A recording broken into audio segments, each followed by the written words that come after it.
ಒಂದು ಪ್ರಶ್ನೆ ಕೇಳ್ತೀನಿ. ನಮ್ಮಲ್ಲಿ ಎಲ್ಲವೂ ಬದಲಾಗಿದೆ, ನಮ್ಮ ಜೀವನ ಶೈಲಿ ಬದಲಾಗಿದೆ, ನಮ್ಮ ಮನೆಗಳು ಬದಲಾಗಿದೆ. ಆದ್ರೆ ಯುಗಾದಿ ಹಬ್ಬದ ನಿಜವಾದ ಅರ್ಥ ಏನು ಅಂತ ನಮ್ಗೇನಾದ್ರೂ ಗೊತ್ತಿದ್ಯಾ? ಬೇವು ಬೆಲ್ಲ ತಿನ್ನೋದು ಯಾಕೆ? ಪಂಚಾಂಗ ಕೇಳೋದು ಯಾಕೆ? ಹೊಸ ವರ್ಷದ ದಿವಸ ನಾವೇನ್ ಯೋಚನೆ ಮಾಡ್ಬೇಕು? ಇವತ್ತು ನಾನು ಒಂದು ಹಬ್ಬದ ಬಗ್ಗೆ ಹೇಳೋದಕ್ ಬಂದಿಲ್ಲ, ಒಂದು ಸತ್ಯವನ್ನ ತಿಳಿಸೋದಕ್ ಬಂದಿದ್ದೀನಿ. ಯುಗಾದಿ ಅಂದ್ರೆ ಯುಗ ಪ್ಲಸ್ ಆದಿ ಅಂದ್ರೆ ಹೊಸ ಯುಗದ ಆರಂಭ ಅಂತ ಅರ್ಥ. ಇದು ಕೇವಲ ಕ್ಯಾಲೆಂಡರ್ ಬದಲಾವಣೆ ಅಲ್ಲ, ಇದು ಜೀವನದ ಹೊಸ ಅಧ್ಯಾಯ. ಇದ್ರ ಬಗ್ಗೆ ನಮ್ಮ ಪೂರ್ವಜರು ಏನ್ ಹೇಳಿದ್ದಾರೆ ಗೊತ್ತಾ? ಪ್ರತಿ ಬಾರಿಯೂ ವರ್ಷ ಬದಲಾಗ್ಬೇಕು, ಆದ್ರೆ ನಮ್ಮ ಮನಸ್ಸು ಸರಿಯಾದ ದಿಕ್ಕಿನಲ್ಲಿ ನಡಿಬೇಕು. ಇದು ಒಂದು ಹಬ್ಬ ಅಲ್ಲ, ಇದು ನಮ್ಮ ಜೀವನದ ರೀಸೆಟ್ ಬಟನ್. ನಮ್ಮ ಬಾಲ್ಯಗಳು ಹೇಗಿತ್ತು ನಿಮಗ್ ನೆನ್ಪಿದ್ಯಾ? ಬೆಳಗ್ಗೆ ಅಮ್ಮ ಎಬ್ಬಿಸ್ತಿದ್ರು, ಏಳಿ ಮೇಲೆ ಯುಗಾದಿ ಹಬ್ಬ ಬಂದಿದೆ ಅಂತ. ಎಲ್ಲರಿಗೂ ಹೊಸ ಬಟ್ಟೆ, ಮನೆಯಲ್ಲಿ ಒಂದು ರೀತಿ ಮಂಗಳ ಕಾರ್ಯದ ಸುವಾಸನೆ. ಅಪ್ಪ ಪಂಚಾಂಗ ಓದ್ತಿದ್ರು, ಅದು ನಮ್ಗೆ ಅರ್ಥ ಆಗಿಲ್ಲ ಅಂದ್ರೂ ಕೂಡ ನಾವು ಅದನ್ನ ಕೂತು ಕೇಳ್ತಿದ್ವಿ. ಆ ಸಂತೋಷ ಈಗೆಲ್ಲಿದೆ? ಆದ್ರೆ ಇವತ್ತು ಮನೆ ಇದೆ, ಹಣ ಇದೆ, ಸಮಯ ಇದೆ, ಎಲ್ಲವೂ ಇದೆ, ಆದ್ರೆ ಆ ಭಾವನೆ ಯಾರಲ್ಲೂ ಕೂಡ ಉಳಿದಿಲ್ಲ. ಯುಗಾದಿ ಅಂದ್ರೆ ಬೇವು ಬೆಲ್ಲ. ಇದು ಯಾಕೆ ಅಂತ ನಿಮ್ಗೆ ಗೊತ್ತಾ? ಬೇವು ಕಹಿ, ಬೆಲ್ಲ ಸಿಹಿ. ಅಂದ್ರೆ ಜೀವನ ಕೂಡ ಹೀಗೆ, ಕೆಲವೊಮ್ಮೆ ಸಿಹಿಯಾಗಿರುತ್ತೆ, ಇನ್ನು ಕೆಲವೊಮ್ಮೆ ಕಹಿಯಾಗಿರುತ್ತೆ. ಆದ್ರೆ ನಾವು ಎರಡನ್ನೂ ಸಮವಾಗಿ ಸ್ವೀಕರಿಸಬೇಕು. ಇದು ಆಹಾರ ಪದಾರ್ಥ ಅಲ್ಲ, ಇದು ಜೀವನದ ಒಂದು ಪಾಠ.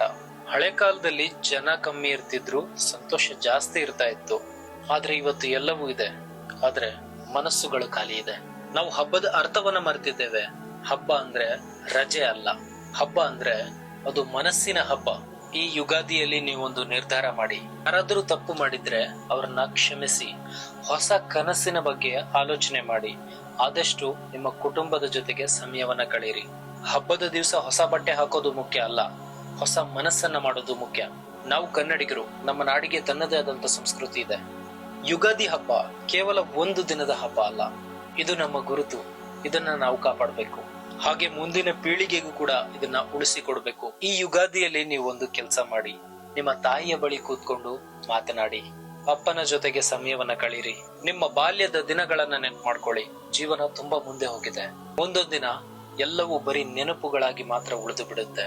ಇವತ್ತು ನೀವು ಮಾಡುವಂತ ಈ ಒಂದು ನಿರ್ಧಾರ ನಿಮ್ಮ ಬದುಕನ್ನ ಬದಲಾಯಿಸಬಹುದು, ನಿಮ್ಮ ಸಂತೋಷವನ್ನ ಇನ್ನೂ ಹೆಚ್ಚು ಮಾಡಬಹುದು.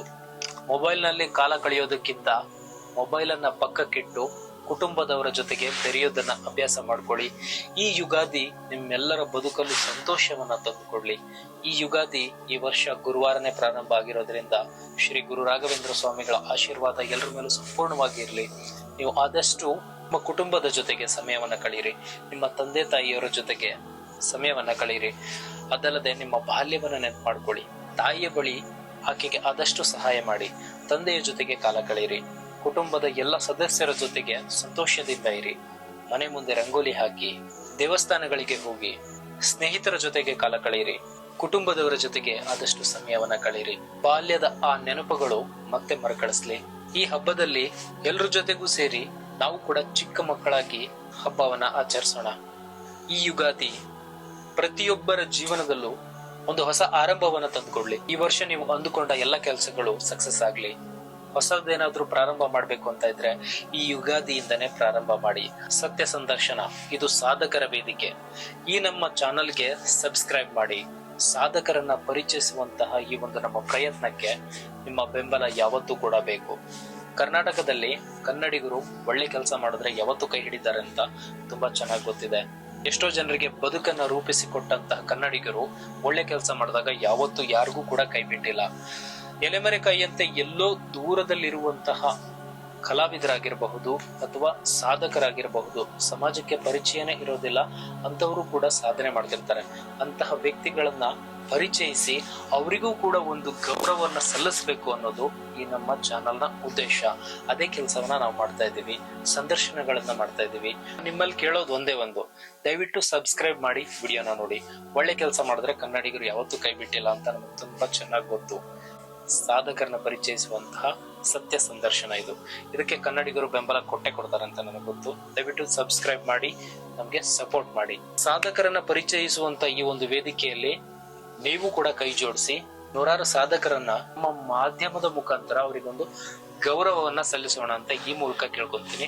ದಯವಿಟ್ಟು ಆದಷ್ಟು ಈ ವಿಡಿಯೋನ ಶೇರ್ ಮಾಡಿ, ಚಾನಲ್ಗೆ ಸಬ್ಸ್ಕ್ರೈಬ್ ಮಾಡಿ. ನಾನಾಗ್ಲೇ ಹೇಳ್ದಾಗೆ ನಿಮ್ಮ ಅಕ್ಕಪಕ್ಕದಲ್ಲಿ ಯಾರಾದ್ರೂ ಕಲಾವಿದರು ಅಥವಾ ಸಾಧಕರಿದ್ರೆ ನಮಗ್ ತಿಳಿಸಿ. ನಮಸ್ಕಾರ.